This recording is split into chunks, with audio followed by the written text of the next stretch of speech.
Welcome to the city and Schenectady.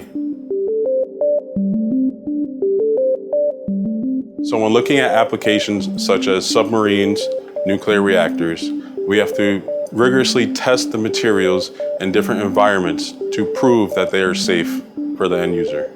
From a metallurgical perspective, we are looking at grain boundaries, so the surfaces of different materials after or before failure to analyze when a material may fail. Here we have a metallurgical department, a chemistry department, and we do stress corrosion and cracking. The metallurgical team will take metal, they will polish, etch, and test this metal for failure analysis and structural integrity. By using equipment such as microscopes and the metallograph, we're able to measure and analyze down to the micron level and beyond.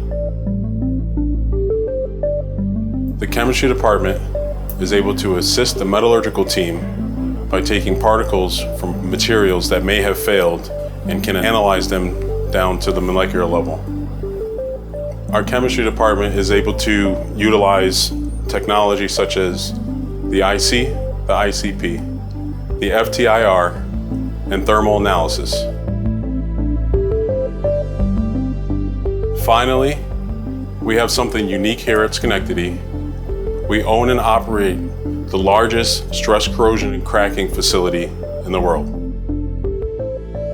We've amassed over 10 million test hours, and we have over 100 years of experience between all of our contributors, which establishes us as the gold standard in stress corrosion and cracking testing.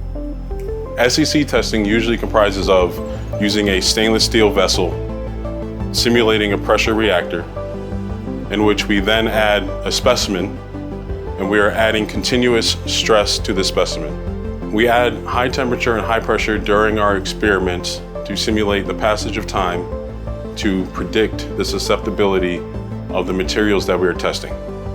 We often add different corrosive elements in the form of water chemistry to environmentally assist the crack growth and fatigue of the specimens. Our output for our customer is to understand what went wrong and how to fix it.